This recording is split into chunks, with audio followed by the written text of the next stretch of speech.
www.offthecorner.net. I'm Rallo, and you are watching the F.A.C.T Project. F.A.C.T is an acronym that stands for Fundamental African-Centered Thought. And today is Fundamental African-Centered Thought. And our goal here on the F.A.C.T Project is to convey some facts and some information to members of our community. Today is the first Monday of the month. So it is Agyei Tyehimba, the Agyei Tyehimba edition of the F.A.C.T Project. Agyei Tyehimba is an author, an educator, an activist, a Black nationalist, a Pan-Africanist, and a revolutionary. Creator of Black Liberation University and Harlem Liberation School. Peace, brother Agyei. Thank you for getting on with us today, brother. Peace and Black Power, family. Yes, sir. Yes, sir. How you been since the last time we spoke?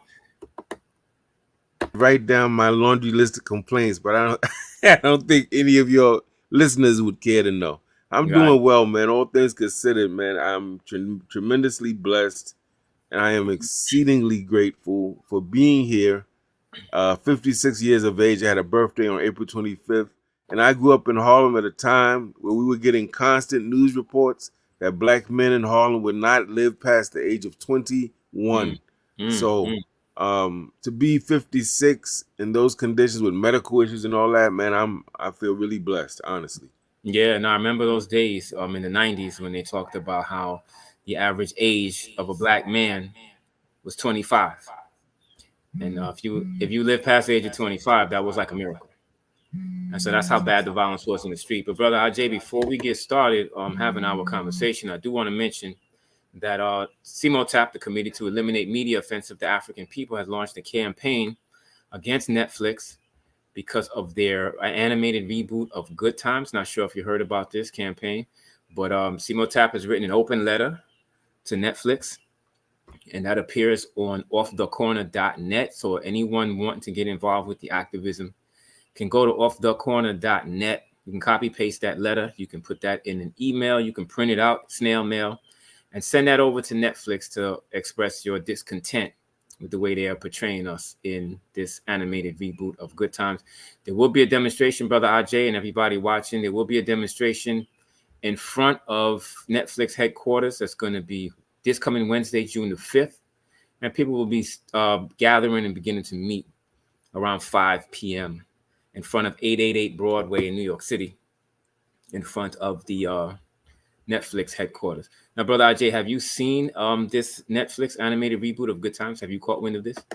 I have. I was hearing about it, and I just like to see things because sometimes people misunderstand something, and so you always want to see for yourselves. I said, let me go check it out, and yeah, I saw it, man. It's It's definitely, it goes back to the Amos Andy step and fetch it type of stuff. It's the lowest hanging fruit.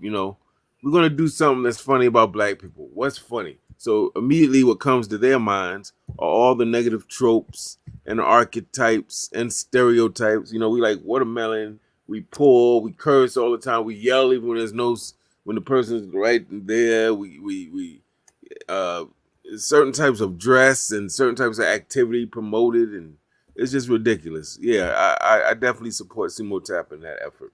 Okay. We know from, and you're a historian, you know history.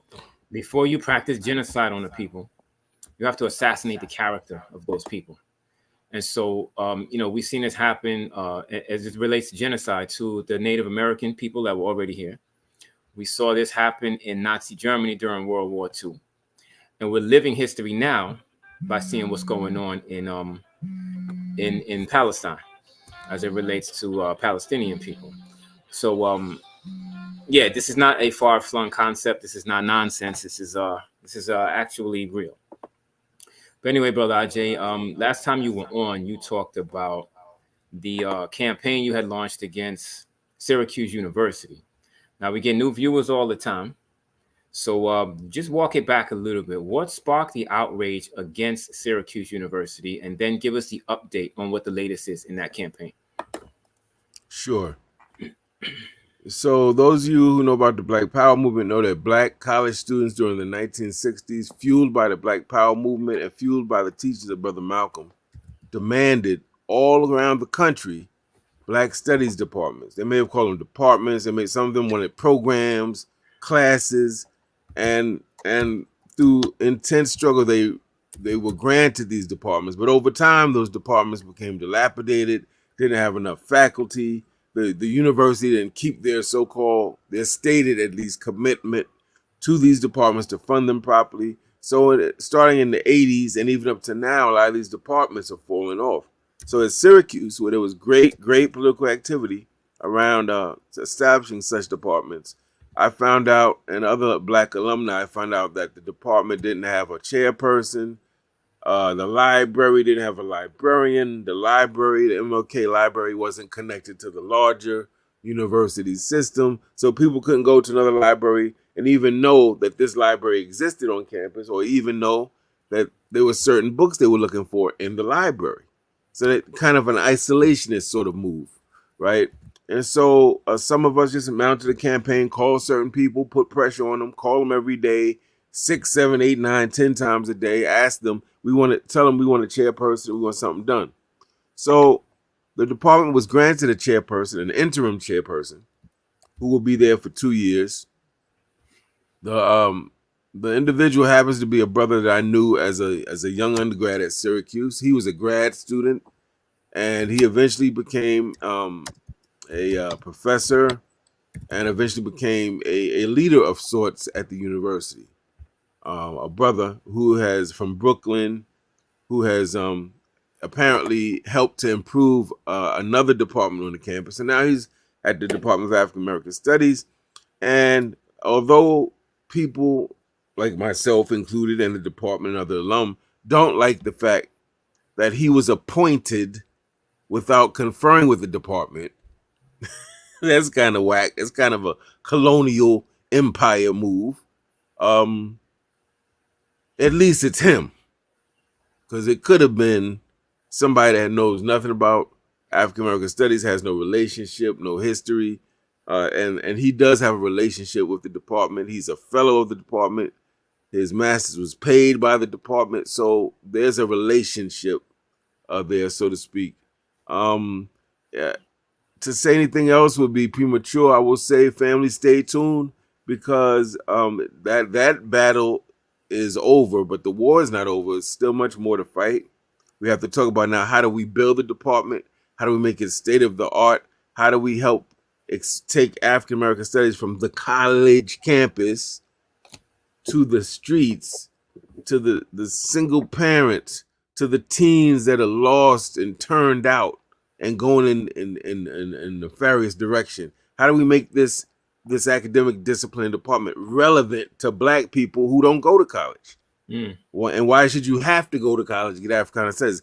That's one of the reasons we have Harlem Liberation School. That's one of the reasons we started. Why should you have to go to college to get Africana Studies? We got people who can teach you Africana Studies without you having to go to college. Yeah. So, yeah. So you got to stay tuned on that one, family. You said he is the interim president. Yes. How long is chair, rather? How long is that chairmanship going to last? You said it's interim. They say 2 years, and who knows? They might. The university probably wants to save money, resources, and time, so I'm sure they want to keep him as the chair. Okay. But that's between, I guess, the department and the faculty and all of them. So we just want to make sure that whoever this person is has integrity, understands the mission and the project called African American Studies departments, and knows what it's about, what it's supposed to be teaching. That they're not just looking at it as, we just teach Black history. A lot of people try to reduce it to that, and it's actually interdisciplinary and multidisciplinary, which means Amos Wilson was a psychologist, but he was an Africana Studies professor, essentially. Frances Cress Welsing was a psychiatrist, but essentially she was an Africana Studies professor, right in the tradition of Africana Studies. So it doesn't matter what discipline a person's in. It could be history, political economics, it could be science. I'm trying to get them to look at gaming, science, nanotechnology. There's a whole world out there, artificial intelligence, that Africana Study can encompass and can find its niche and way in it and stay relevant to our people. Okay. So it's not just history. Okay, well, we appreciate that update. And here in the Fact Project, we don't just have conversations and talk. We also like to encourage activism. And the word activism comes from the root word act, which means to do something. And it seems a lot of people will prefer to have conversations about things as opposed to actually doing something. So now, in that context, you're still involved with the campaign to raise money for Deruba bin Wahad. First of all, touch on who he is for the people that may not know, and then tell us what the latest is with the fundraising campaign for Brother Deruba. Okay, you've all heard of the Black Panther Party. The original Black Panther Party started in 1966 in Oakland, California. And you know about the Black Liberation Army, hopefully. So if you know about those two formations, Deruba bin Wahad is very important to both of those formations. He was a New York City leader in the Black Panther Party. And probably I would say the party didn't come to New York until 1968. It wasn't available here until 1968. Um, then he and a number of people, for a number of reasons, one of which they were disgruntled by what they saw as an ideological shift in the party, from it being more revolutionary, calling for a change of government, calling for a release of prisoners, calling for a lot of different radical things. To some people, feel like now it's becoming a social service agency. It was giving out food, which is good, important, getting clothes, which is good and important, but it's much more than that. So a lot of people kind of didn't like where they saw the party is going, and they kind of went their separate way. And some of those people started a new formation called the Black Liberation Army. I'm not going to get into that too much. I don't know who's watching your show, but I will say that they address the issue of racist police and police brutality in a very direct way. So Darul bin Wahad is now like 76. He unfortunately he's one of still been banging on imperialism, banging on colonization and neo-colonial leaders and capitalism and white supremacy. All these years, he's a political prisoner for 19 years. Did 19 years in jail. He got released because of his research of COINTELPRO. Um, and he's one of the co-founders of the Black Liberation Army. He now has stage 4 cancer. He's kind of living between the United States and a certain country in Africa. And he has a very exorbitant medical costs. You imagine he has transportation fees. There's a number of things he's dealing with. And we're trying to, Harlem Liberation School started a GoFundMe to try to help our brother, man, because he stuck his neck out for us. It's the least we can do. So it's a $10,000 goal, and when I last checked, it was about $6,525. So you Okay. could say, closing in on $3,000 left. It's rough. It's more than that, but yeah.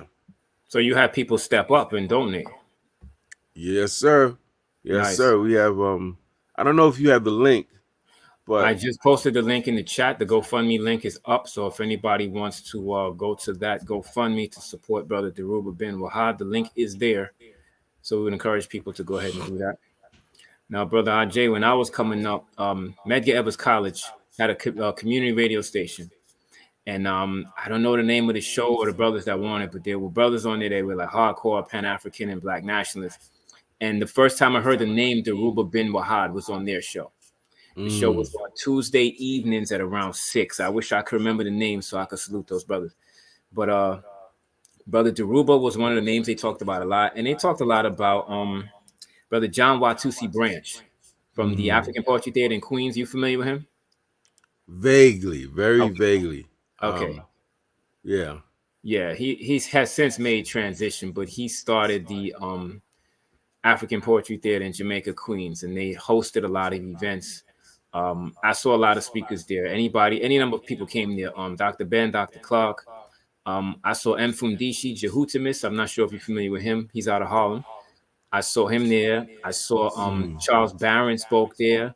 Alton Maddox when he was still around. I saw him speak there as well. mm. Like a So slave theater. type of place. Yeah, it's sort of. Yeah, they had they would do poetry. They had different events there, but on Sundays they would have organizations would kind of, I guess, use the space to meet Mm-hmm. there. So Mm-hmm. yeah, when I hear the name Deruba bin Wahad, that takes me back to the late '80s when I was coming up and I was listening to some of those names. Now you mentioned the Black Panther Party, and the Black Panther Party had socialist programs, and you had did a video recently where you were talking about the socialist view versus capitalism. What can you tell us about that? Well, basically, and it's important to frame this within a critique that was offered by and still being raised by some people who are nationalists or Pan-Africanists or what have you, is that to have a critique of white supremacy and racism is not enough. Mm, That yes, we know there's white supremacy and racism clearly, but there's another piece of that we have to identify, critique, and analyze, and that's capitalism or class. So, in other words, how this economic system, this political economic system, alienates people from themselves, how it forces a certain views and values that are anti-humane, how it makes property more important than people, how it has how it has some of our own children not listening to their parents because their parents ain't rich and their parents ain't flossing, but they listen to people who they think have more authority and who are more valuable because they have more money. You see, this is what people bang on capitalism. I don't think people really understand what it does and why we got to critique it. It creates a culture wherein we want bags and shoes and coats and all this stuff, right? We just getting houses just to store stuff. George Carlin famously said this, the white comedian. He said the purpose of a house isn't to live in it; it's to store your stuff, yeah, just right. a bunch of stuff. And we're enriching people who despise our very presence, enriching them. Mm, All these different we know our kids know labels and designs and all this stuff and don't know the basic things they need to know to navigate in the world. So when we talk about socialism, it's a critique of capitalism from many angles, and it's not coming from the white European socialists. It's coming from more of a radical African centered socialism. John Henry Clark said that we were practicing that before it had a name. You know, old people, people who were infirm weren't required to work, weren't looked upon to contribute money because they couldn't. They're right. infirm, they're old, right? So younger people were looked upon to do that. Nobody was given more importance than anyone else. Everybody owned community property. It wasn't the property of, you know, Agyei owns the water supply. Like, come on, what type of foolishness is that? When everyone needs water, but I'm the only one that owns it. It was considered this is our water, this is our land, right? This is our village. And just like when everything is good, when everything was bad, when there was war and it was time to fight and it was struggle, it was seen as that's not IJ's war, that's our fight. So the reverse is true too. And you don't see, you see that capitalism, at least for now, has won because most of our people and kids are caught up. Designer clothes, we into all the stuff that's completely not makes is not important, really. It really isn't. But what's important is how you treat the people on this earth that are your people. What are you prepared to sacrifice for? Am I going to sacrifice for a pair of jeans, or am I going to sacrifice to enhance the quality of my children's knowledge of the world, how they see themselves?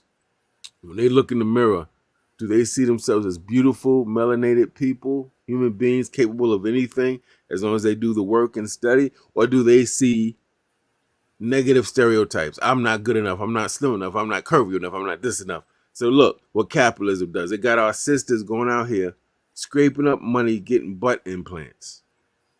It got brothers going out here fronting like they Big Willie, running up their credit cards and they don't have money for real assets because they're trying to live up to an image because they've been made to think that their value lies in their wallet, or for our sisters, other places, which we will not name on this show.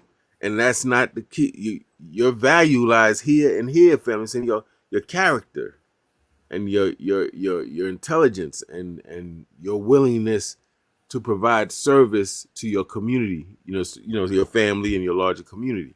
So that critique, socialism, is very important to the degree that we understand that. And then it has even implications for land. When people freedom fighters win a revolution and they have a socialist sort of leaning, there's a tendency to redistribute the land, because white people had this land in a part of Africa that clearly was not theirs. So when people take over, they take the land back, right? They may put it under government control, or they may start parceling out the land to black farmers, to black people that live in that country. So socialism is important for that critique of capitalism, and not just critique it, replaces it with a new way of looking at things. But I want to add to your family, as with anything, we have to be careful that we don't become the oppressors that we just fought. Because with any one of these ideologies, there's certain white socialists and communists and Marxists that actually starved millions of their people, like Stalin. Pol Pot in Cambodia killed a third of his country, family. So it's very important that we have the character that matches the ideology. That's important. Even if it's a radical ideology, it can be oppressive. So we have to have the character with it. Yeah, you talked about African communalism, and that's something that John Henry Clark referred to, African communalism. People say socialism. I think socialism is kind of associated with Bernie Sanders and those types of people. That's not the kind of socialism you're talking about, is it? No, that's more of a. And let me say this: America is socialist to a small degree. It's what you might call democratic socialism. So think about this, family.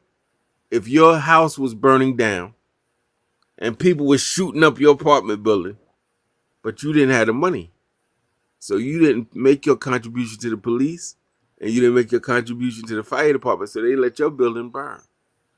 How atrocious would that be, right? So to prevent that, they have socialized the fire department and the police department. What does that mean? It means that those people's salaries are paid from taxes. So that means that they're able to provide all citizens, whether you're a millionaire or you in the street homeless, with supposedly a police department and a fire department. That's the general thinking. So that's like a modified form of socialism, if you want to think of it that way. Okay. But yeah, we definitely not. I'm definitely not talking about the Bernie Sanders type. Gotcha. Gotcha. Now, you talked about the materialism aspect of capitalism. Capitalism is also defined by enslavement, genocide, colonialism, and exploitation. Would you agree with that? Well, yeah, I would agree with it, and that has to be framed under that idea of materialism. All of those things come from a nation's greed and desire for free labor, for having amenities and benefits that they didn't work for and got the nerve to call us lazy, right? Like, who's the laziest person on earth? The person that's doing 2-3 jobs, even if some of them are illegal, or the person that's enslaving somebody else to do the work? You got to really think about that, black people. Who's the real lazy person? But anyway, yeah, all of this colonialism, imperialism, this idea I want to build empire, all is based on the idea that we're going to take other people's natural resources, mineral resources, their labor, right? We're going to take even their children. We're going to use them as pawns to generate more income for us. It's all based on looking at people as material and stealing from people their natural material and minerals. And that could be land, gold, oil, diamonds, uranium, whatever. So yes, it leads to colonialism, imperialism, and everything else, because you're not looking at people as people. You're looking at them as property. That's and sometimes that's how we were looked at, as actual property. When Harriet Tubman famously was known as Black Moses, and she's freeing her family members from bondage, those wanted ads had money, 50,000, 20,000, because she was seen as property that was stealing property from white people in the form of African people. Okay, so now so we don't get confused with the Bernie Sanders and them brand of socialism. Shouldn't we pivot and refer to it as African communalism as opposed to using the term socialism? Because that can cause some confusion. I think that's possible. Sure, we could do that. Okay. Okay. Now, you had also recently spoken to brother Jeff Moore, who is referred to as the wealth builder, and he talked about whole life insurance. Now, I'm not asking you to be the expert on whole life insurance, but can you expound on some of what he touched on? Yeah. So this guy Jeff Moore is a financial broker expert, and he was on a broadcast talking about using whole life. Brothers and sisters, I didn't say whole life. I said whole life insurance as a form of personal bank. So it's this idea that he said this type of insurance we were kept away from. It's been around for 100 years. We just were allowed to get into it about 40, 30, 50 years ago. He said that it gives you guaranteed interest. He says that it it is a tax. It protects you from taxes at least until you take all money out. As long as you're putting money in, the money is protected from tax. It's a tax shelter. He said that if you wanted to borrow money from it, there's no credit check. You don't have to fill out a form. You don't got none of that. No collateral. Um, and he said that you have to get a broker. It's not something you can go to the bank supposedly and do for yourself. I have to research that. That you need a broker to kind of write this contract for you or something like that. Now I know nothing about it, so all I could do is ask him questions and take his answers. I can't verify what he said. I can't deny what he said. I can't confirm what he said. But I do know that there's a certain sister who responded to the post, said that some of that is misleading. So we're gonna have her on the show, just to make sure we get the right information. And maybe it wasn't that he was misleading. Maybe he left out some information that we need to know. I like to think the best of our people until our people give me reason not to. So I'm gonna assume that maybe he left something out that's important for us to know. But we're gonna get to the bottom of it, because what he's saying is that this is what certain ethnic groups, Jews, use to build wealth for their people over time. And just so we're clear, this allows you can put money in, and you can take from it, but it also creates an actual, almost a bank, where if your child needed something for school, or your spouse needs something, or really it's supposed to be for assets. I'm glad he made that distinction.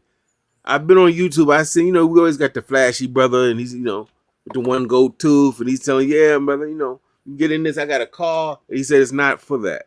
This is so that you have something you can go to, and let's say you want to go to school because you want to get a new skill, or you want to put this in your business, and you want to get machinery or certain products you need, laptops or whatever you need to get for that. That will generate more income. It's supposed to be an asset building thing. People use it, I think he was saying incorrectly, for these instantaneous things that really depreciate, and that messes up the whole point of a bank. A bank doesn't put money into stuff that depreciates. You better trust and know that. Mm. That's good So advice. I'm not an expert yeah, on I'm not an expert on insurance, but that's actually really good advice to use the money to purchase assets as opposed to buying jewelry and flat screens and motorcycles and whatever people buy. So right. either way, if you're just joining us, we're talking to educator, author, and activist brother Agyei Tyehimba. You can put his name in the search online if you want to get those books. So, brother Agyei, let's touch on that real quick. talk about the books that you have and what's available online for purchase right now for those people that might see you and say, yeah, this brother's dropping a lot of jewels. I want to go ahead and get his book. Thank you for that. I've written 5 books. I'm working on a 6th one now, family. It's going to be a serious self-empowerment book, serious. But I have a book called Game Over: The Rise and Transformation of a Harlem Hustler. That's the true story of a brother named A.Z. I wrote it with him. I interviewed him over several years directly. He's the brother, in case you don't know, A.Z. Alpo, Rich Porter. You know that trio of young drug dealers, teenage drug dealers in the 80s and 90s in Harlem. He wrote a movie about it called Paid in Full, which many of you may have seen, with Mekhi Phifer and Cameron in it. So they considered that book did really well, still selling pretty well. Did a book called Truth for Our Youth, which is a self-empowerment book for teens. I think I may have that. Truth for Our Youth. Yeah, that's a good one.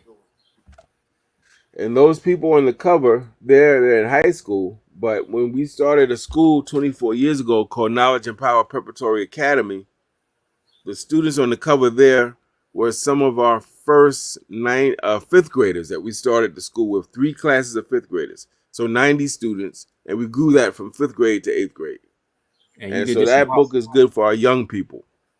Yeah, absolutely. I recommend that book for parents and students. You definitely need to choose friends and all that type of stuff, peer pressure. Yeah. Really good. Winning and losing attributes of a personality. So yeah. And then we have my 2 cents, was like a bunch of blogs, sort of articles I put together and wrote. We have the book, The Blueprint of BSU Handbook, which is teaching Black students on college campuses and Black student unions how to fight, how to protest, how to win, how to negotiate, those different parts of a protest sort of campaign. And actually, I have a family member who says that he used it as part of when they were having a union issue at his job, and it was very effective. So it's really, although it's written for students, the same principles apply of organizing, community outreach, using propaganda, how you use the media, how you build a movement in terms of protest, how you negotiate, are the same things you use in any sort of organizing campaign like that. And then the latest book was on leadership, philosophy, ethics, and practice, because a lot of the things I hear my beautiful people complaining about go back to, or can be partly attributed to, poor leadership. Leadership is not exerting good leadership. Leadership makes piss poor decisions. Leadership that's weak. Leadership that is incompetent. Leadership that's not honest. Leadership that's stealing or whatever. It goes back to that. Whether it's in the home, it's in the block, it's in the community. Listen, I'm on a block in Harlem. There's a white lady that's the head of the block association. Right. 2, that's number 1. Number 2, this block hasn't had a block party and I don't know how long.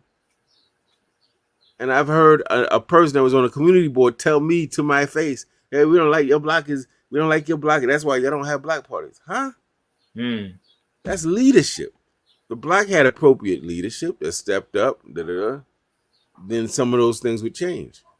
Yeah. Right? So I'm not saying everything goes back is all about leadership, but leadership is very important, because the average person will see something,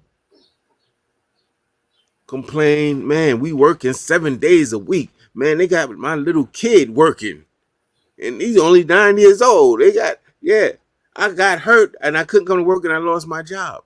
But union leaders and activists fought so that you have a weekend, so that you have an 8-day workday, so that you have time and a half if you work overtime, right? And you're a non-exempt employee.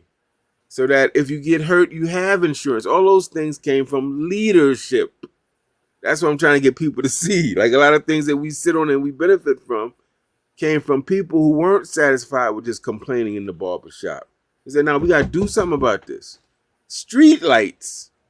Something as simple as street lights and stop signs. And it came from people organizing, right? Yeah. So the leadership book is close to my heart, and I'm hoping that I was very honored to be called by a former student at that school we started. I talked about Knowledge and Power Preparatory Academy 24 years ago. She's now a principal of a K through 5 school Wow. in Brooklyn. I want to shout out Andrea Coleman at Ivy Hill Preparatory Charter. And she has a copy of the book. She's reading through like, whoa, we gotta hire you. You can come here and help us. And that's what it's about. Whether it's me or someone else, leaders don't know everything. But with respect to what it is they do, they're gonna find out everything. They're gonna get in touch with the person who knows about this, the person who knows about that, and they're gonna make it happen. They're not gonna sit around and just be upset. You better know that. There's You know, only you, one thing, that's if the people ain't ready. Sometimes the people ain't ready. And you can't, I don't care who you are, you can't just go out there by yourself and you ain't got no back. People not ready.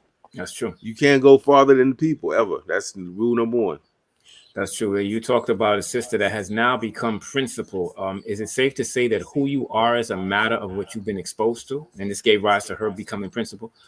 A lot of it, now, of course, man, there's that old saying, the fruit doesn't fall far from the tree. Well, fruit, of course, is inanimate, doesn't have legs, can't move, right?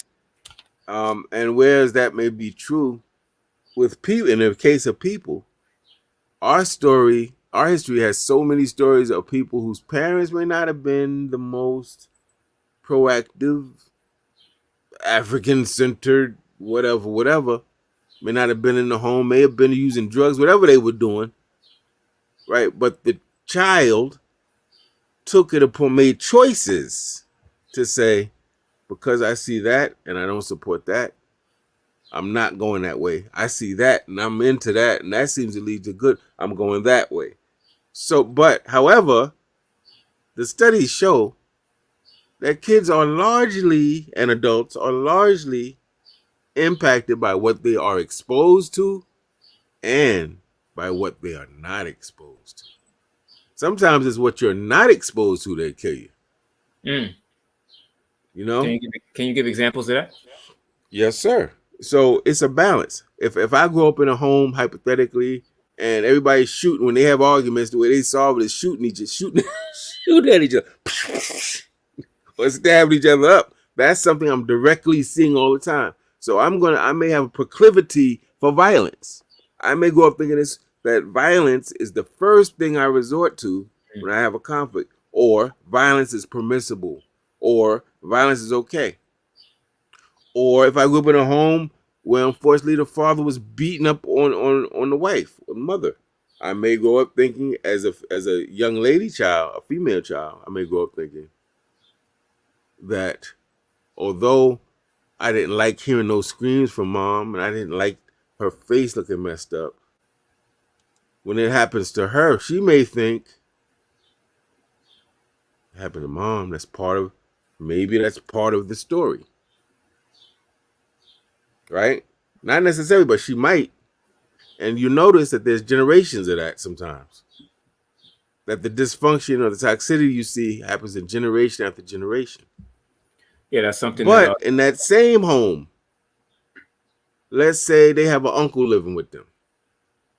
And every time something happens to the mother, the uncle says, now you don't have to deal with that. You don't let that man do it. And he comes and talks to that little girl and says, what you saw there, that's not good. That's not your mother's fault. We're going to try to help her, but don't you ever let a man do that. So it's complicated. Like, you have people, I had a principal at one of the schools I was at who saw some very ugly things in her childhood, in her home. But the way she took it was, I'm going the exact opposite way.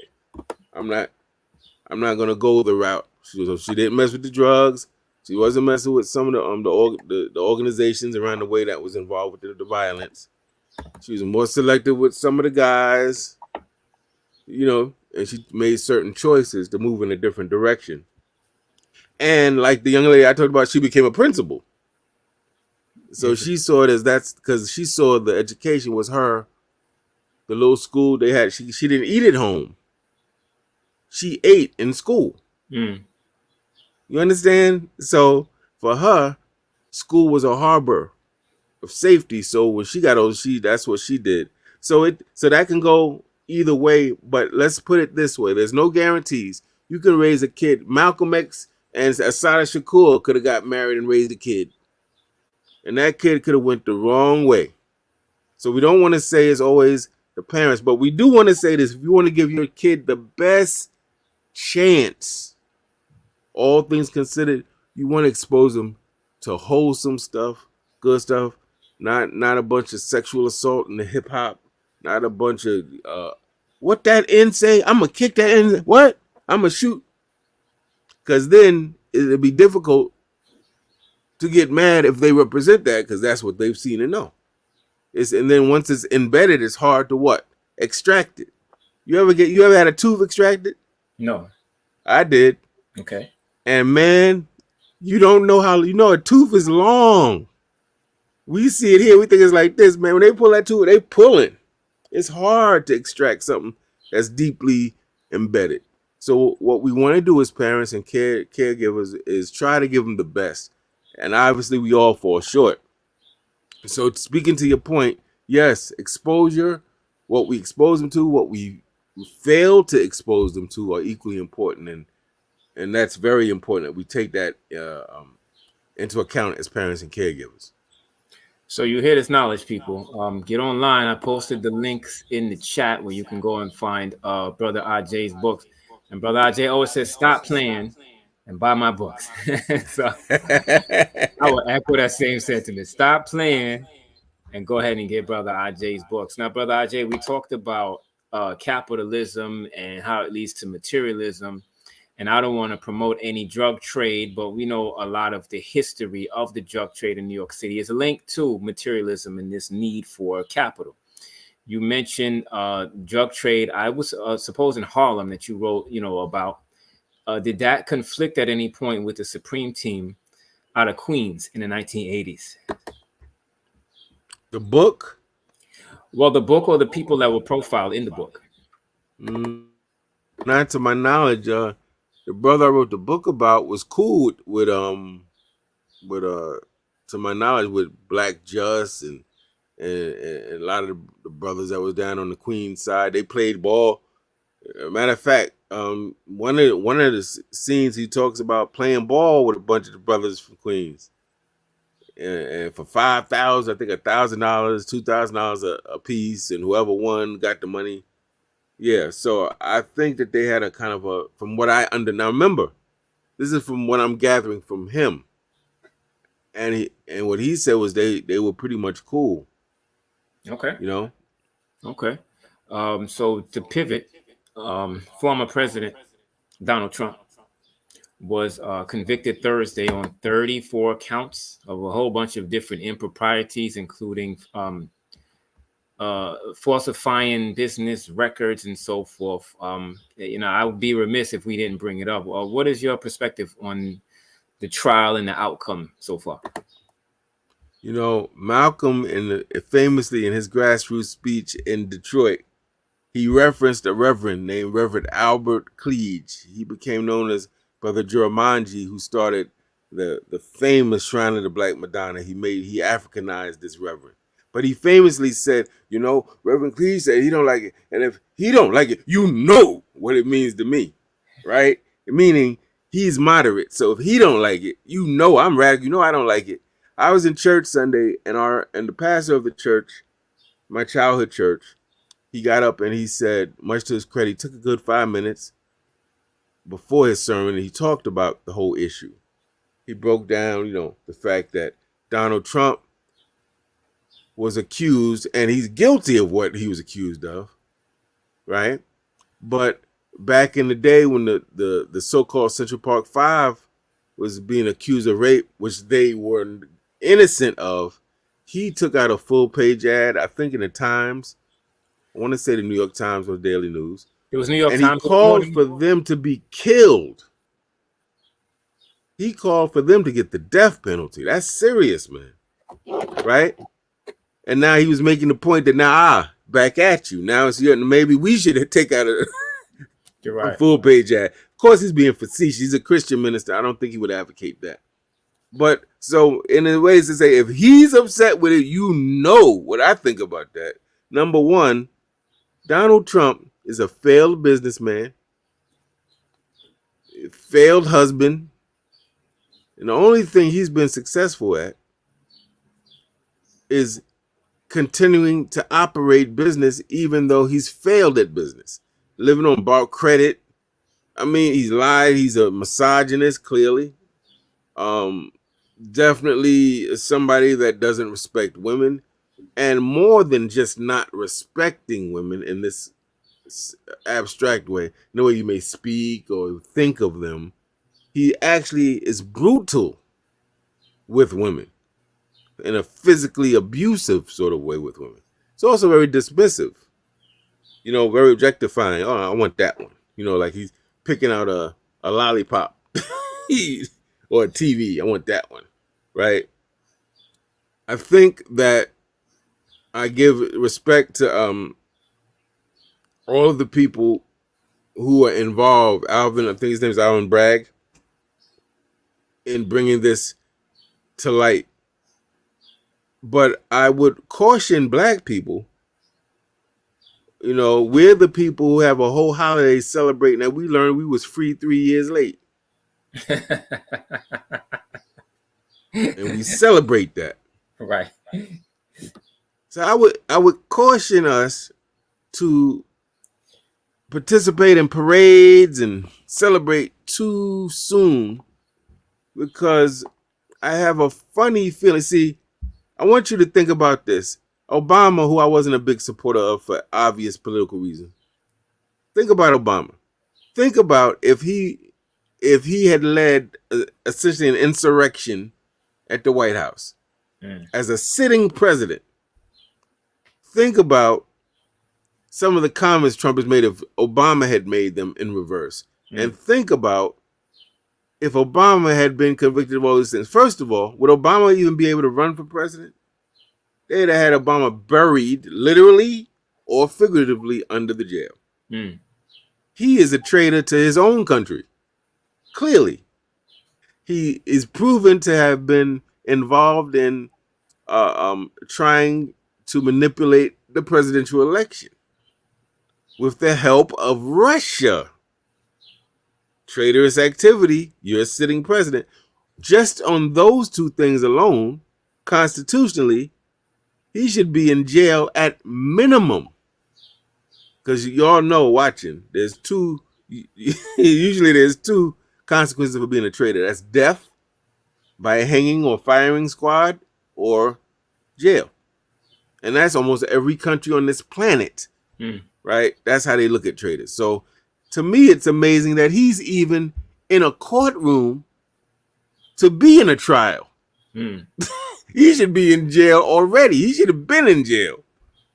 Yeah. So, yeah, it's a victory. I was in here. Yeah, good for him. Yelling out the window when I saw but at the end of the day, he's like, wait a minute. It's the 52 fake out, because he's supposed to be in jail already.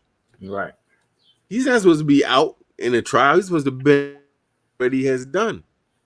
Right? So, and the other thing is, I think to pivot from that, he's a distraction. I think at some point somebody has leadership. This is what I mean by leadership. Raises those critical questions. Okay, what do we make of this? What do we do with this? Let's say that he goes to jail forever. Are we good? No. Let's say that he runs for office and he becomes president. Do we shrink up and die? What is our proactive agenda? So I want to pivot the discussion now. Like this, to me, this says, how do we get involved? How do we look at party politics on the local level?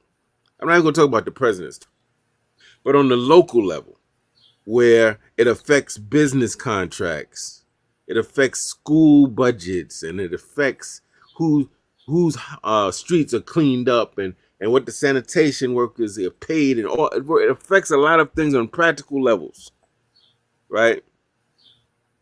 How do we engage that system? So for instance, what is the black agenda? What do black people want? What thing do we hold black politicians to, the black preachers to, the black organizations to, the black everybody to? Where's our 10 points, 7 points, 15 points? This is our agenda. And we judge you not on the basis of how fine you are, how curvy you look, how your teeth look, how well you spit, game. We judge you on the basis of this agenda and your ability at least to convince us that you can help us fulfill it. Period. Like every other intelligent people. You can go in their mosques, you can go to Jewish temple, kiss their babies all you want. At the end of the day, you can go play the sax and the ukulele like Clinton did all you want. They don't care about that. They want to know what you're going to do about Israel. How many billions of dollars we going to get for Israel? How many billions of dollars we going to get for our schools, right? We need to be like that. But we can't do that because we don't even have an agenda. So you got to first say, well, what's the things that we demand, that we want, the things that we think are crucial? And it would seem to me that some of those things would include something to do with education, something to do with police brutality, something to do with health. All these black people dying prematurely, and these are getting to run around at hospitals and not getting pain medication because they think we all drug addicts. It's crazy. So it's like at least 7 different categories, and we have an agenda. Then I think, my brother, that we should not just allow people to pop up and say they're running for something.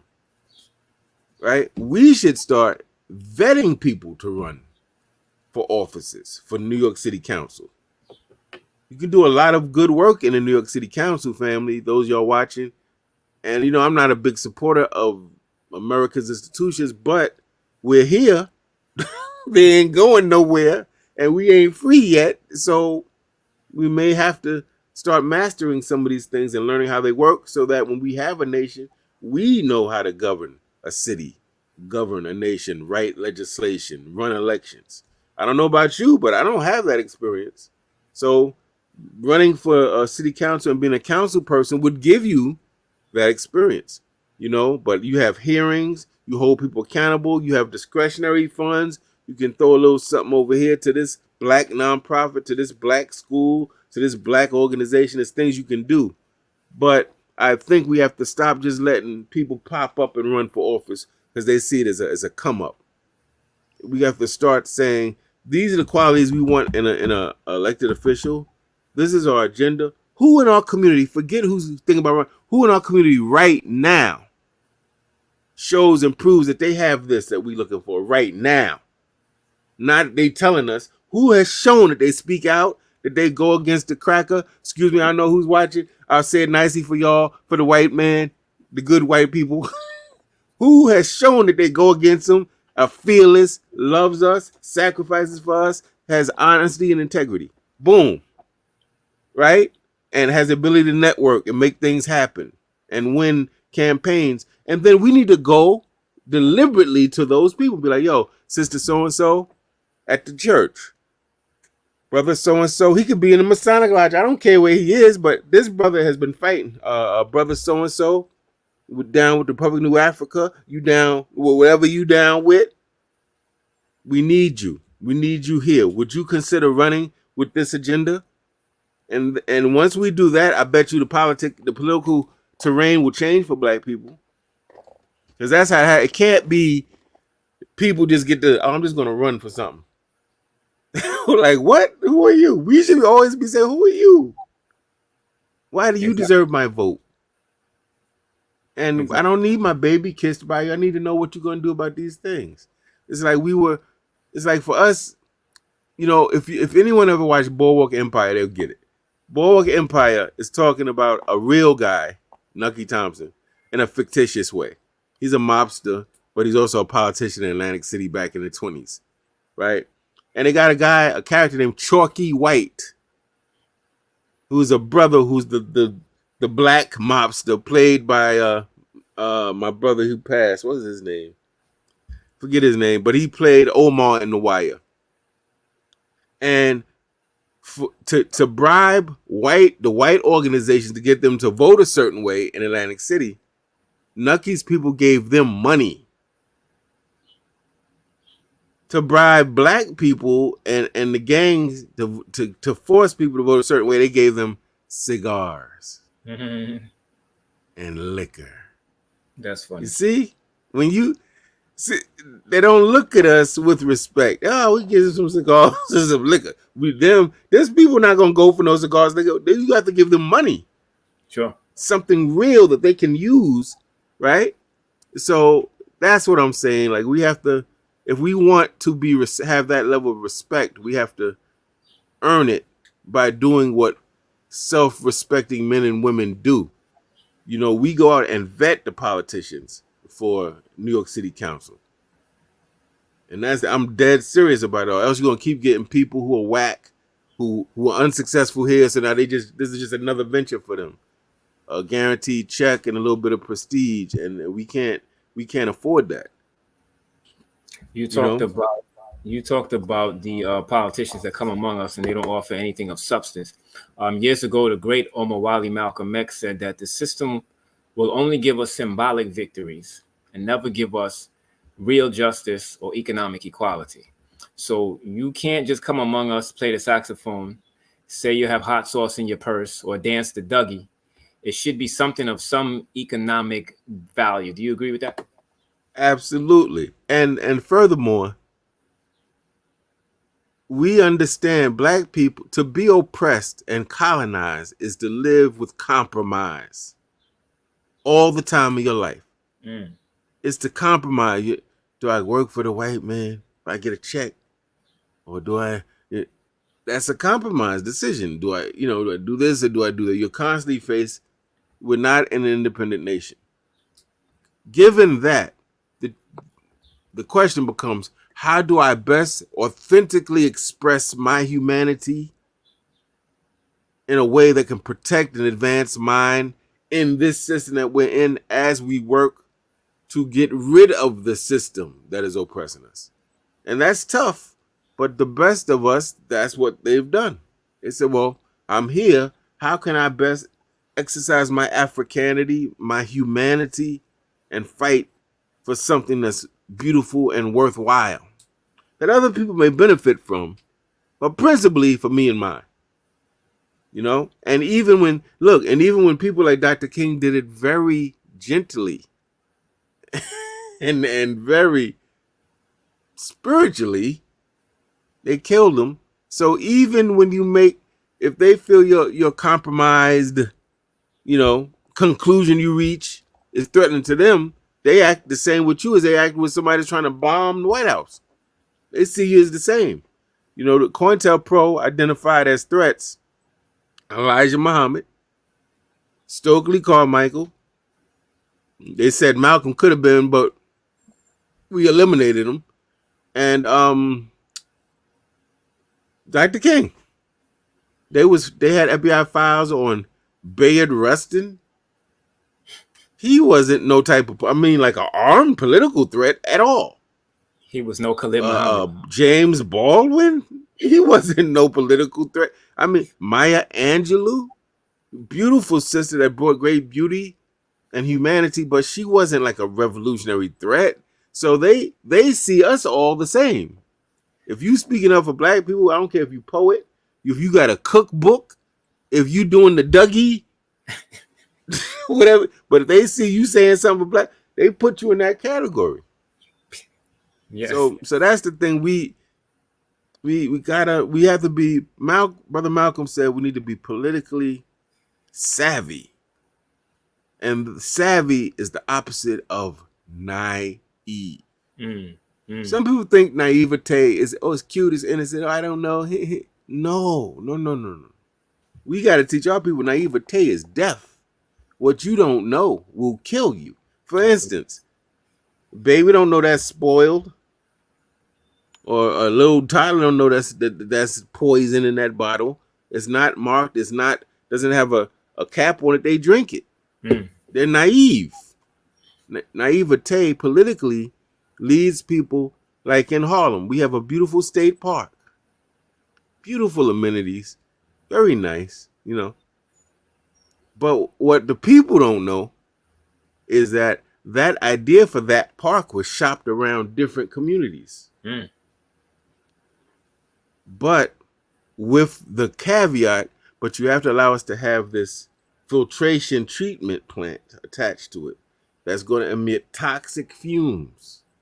So every other community said, no, thank you, you keep that. But guess what community took it? Mine. I won't say who was the mayor at the time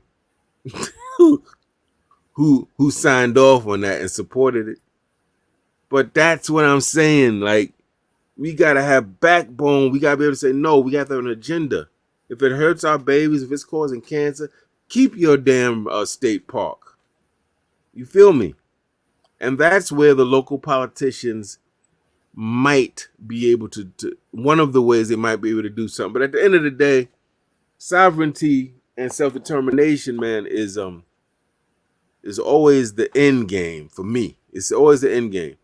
You know, it's like playing chess. People forget. Do you play chess, my brother? Yes, I do. Okay, so you know the answer. A lot of people think, oh, I'm going to get the queen. I'm going to take the queen. I'm going to take the pawns. No. Bro, sis, the way you win this game is by trapping the king.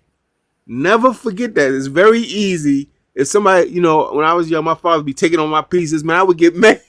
I get mad, bro. I'm like, nah. So if I saw a piece, I took it. Right. Ego. And I forgot. My father's giving that piece because he's trying to trap my king. We do this politically all the time. We get distracted. You know? And we like, oh, so we elect a black president. Distraction. Donald Trump, convicted of a million different guilty. I don't give a damn what. Distraction. Because really, our real fight, our real cry should be, why isn't he in jail now for what he did? Not let's wait till July 11th to see what his sentence will be. He should be in jail. So it's like we get distracted. We forget what the goal of this is. And for us, for some of us, the goal is to get a black president, I guess. For me, the goal is self-determination to actually have self-governance.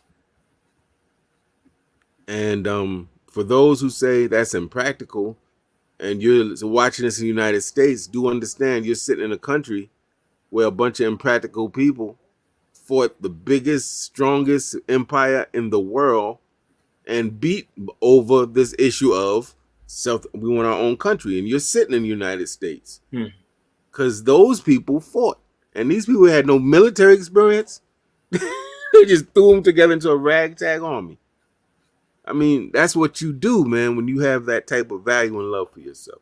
So to me, the ultimate is self-determination. But while we here, man, we're going to have to engage some of these political tools, man, and get little concessions we need to survive and develop. But ultimately, the end game has to be we have our own.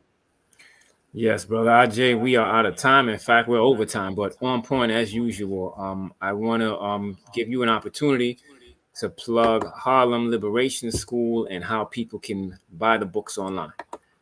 Yes, sir. If you everyone sees my name right there, you can go.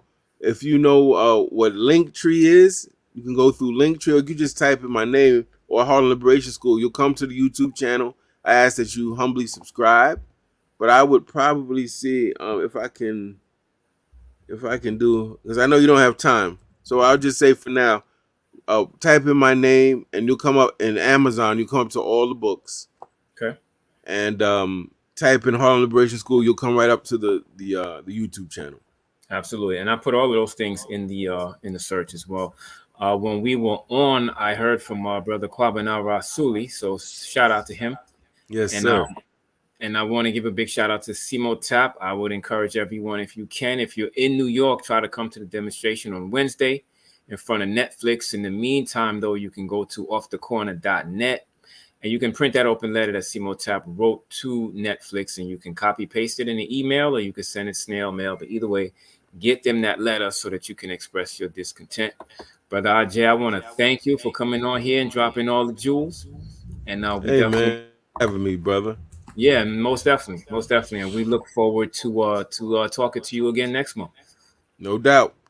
All right, brother. Peace.